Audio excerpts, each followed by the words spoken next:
Koreańskie armatochaubice już na poligonie w Orzyszu. To jest program wojskopolskie.pl. Adam Krzykowski, dzień dobry. Nowoczesny sprzęt już na poligonie. Bezpieczeństwo na wschodniej flance NATO. Toruń na celowniku 6. Brygady Powietrzno-Desantowej. 16. Dywizja Zmechanizowana chroni północno-wschodnią część Polski. Nic dziwnego, że w 1. Brygadzie Artylerii są już najnowocześniejsze koreańskie armatochaubice K9, a w 20. Brygadzie Zmechanizowanej nowe koreańskie czołgi K2. Jak na dłoni widać, że modernizacja polskiej armii nie zwalnia tempa. To pierwsze polskie poligonowe strzelanie z najnowszego nabytku naszej armii – czołgu K2. Chcemy po prostu sprawdzić zgranie załogi, sposób wykorzystania systemu kierowania ogniem, który naprawdę jest systemem precyzyjnym. Koreańskie K2 Ministerstwo Obrony Narodowej zamówiło latem. Pierwsze czołgi już w grudniu trafiły do pancerniaków z 20. Bartoszyckiej Brygady Zmechanizowanej, którzy wcześniej spędzili wiele dni na szkoleniach w Korei Południowej. Jest dużo różnych funkcji, dużo nowości. To szkolenie trwało 6 tygodni, więc ten zakres wiedzy do przyswojenia był spory. K2 zastąpiły w Bartoszyckiej Brygadzie stare czołgi, które Polska wysłała na Ukrainę. I to był, jak przyznają żołnierze, strzał w dziesiątkę. Jest to czołg napędzany wysokoprężnym silnikiem o mocy 1500 koni. Posiada on hydropneumatyczne zawieszenie, co podczas jazdy na terenie nierównym daje duży komfort. System wyszukiwania i eliminacji celów jest tutaj bardzo skuteczny, bardzo celny. I dodatkowym atutem jest to, że działonowy i dowódca mogą obserwować teren niezależnie od siebie. Jeżeli dowódca wykryje cel, armata będzie w innym położeniu, bo działonowy obserwował w innym obszarze. Poprzez naciśnięcie jednego guzika dowódca może przywołać do siebie armatę na ten cel, który ma namierzony i go wyeliminować.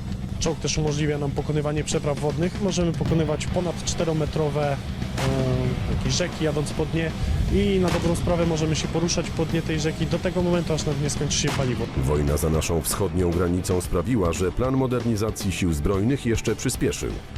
Poza 1000 czołgów K2 Polska zamówiła też w Korei Południowej 3 eskadry myśliwców FA-50 i 600 armatochaubic K9. 폴란드는 한국과 계약한 K2 전차 K9 자주포를 빠르게 도입하자마자 시점 배치하며 실사격 장면을 홍보하듯 노출시켜 놀라운 위력을 과시하고 있습니다. 지난 20일 한국에서 K2 전차 7대가 폴란드에 도착하자 폴란드 매체 WP테크는 중요한 수송선이 그디니아에 도착했다며 그들은 한국에서 온 갑옷을 입은 짐승들입니다 라고 대서특필했습니다. 정말 폴란드에서는 K2 전차가 전장을 뒤흔들어 놓을 짐승과도 같다고 여기고 있습니다. 지난 24일 폴란드군이 폴란드 북동쪽 오르지스에서 K2 전차 실사격을 한 장면이 올라왔는데 훈련을 이끄는 지휘관으로 보이는 자가 한글이 적힌 포탄을 들고 있는 사진에 집중이 되었습니다. 이 포탄은 120mm 전차포용이라고 적혀 있었고 그 아래에 연습 예강탄이라고 한글로 쓰여져 있었습니다.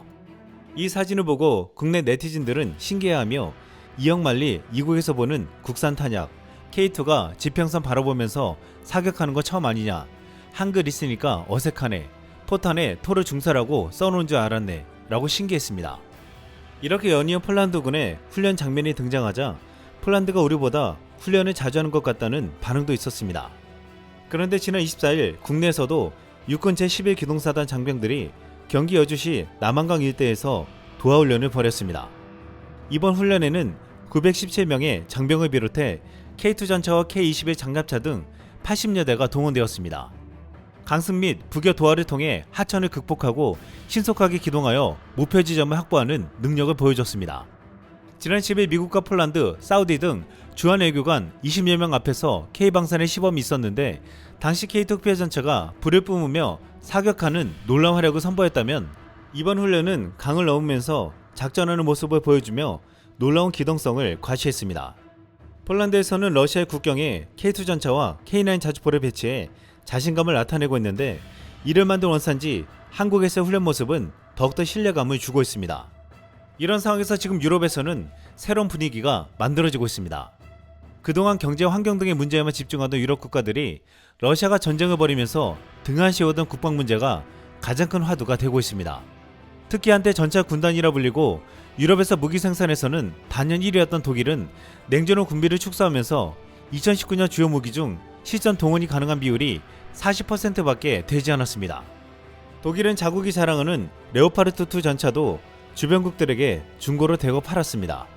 이 때문에 나토 회원국들은 독일군의 군비 태세에 좌절하고 있다는 말까지 나왔습니다. 한때 독일은 소련군과 바르샤바 조약군이 서방을 침공할 경우 서독을 거쳐야만 했기에 서방 세계의 든든한 보루였지만 이제는 아무런 힘을 쓰지 못하는 국가가 된 것입니다.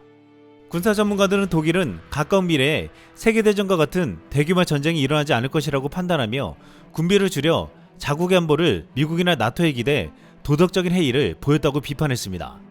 하지만 러시아가 우크라이나를 침공하고 독일을 비롯한 나토 국가들에게 큰 위협이 되자 독일은 급기야 지난해 군비를 증강하겠다고 선언했습니다.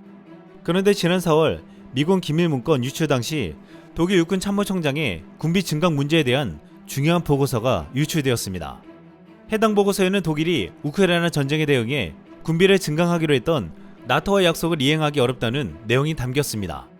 독일은 2025년까지 전투 준비가 완료된 기계화 사단을 배치하기로 나토가 약속했는데 병력 부족 및 군사 장비 문제 등으로 이를 시행할 수 없다고 내다본 것입니다. 이것은 지금 한국산 무기로 러시아 전방에 바로 배치한 폴란드군과 비교되고 있습니다. 이 때문에 이제 과거의 독일의 자리를 폴란드가 완벽하게 해낼 것이라는 말이 나오고 있습니다. 여기서 중요한 것은 폴란드가 도입한 한국의 K2 전차, K9 자주포가 러시아에 대항하는 저지선에서 가장 중요한 역할을 할 것이라는 것입니다. 독일은 냉전 종식 후 군비를 줄이는 과정에서 레오파르트 2를 처분해야 했고 이를 유럽의 국가들에게 중고로 싸게 넘기면서 특별한 검증 없이 나토 표준 전차가 되었습니다. 미국 에이브럼스 전차와 영국 챌린저 전차는 여러 차례 개량을 거쳐 초기 모델과는 완전히 다른 전차로 진화했지만 레오파르트 2는 1980년대 나온 것과 달라진 게 없었습니다. 독일은 뒤늦게 2010년에 A7 모델을 출시했지만 이를 구입한 나라는 거의 없었습니다.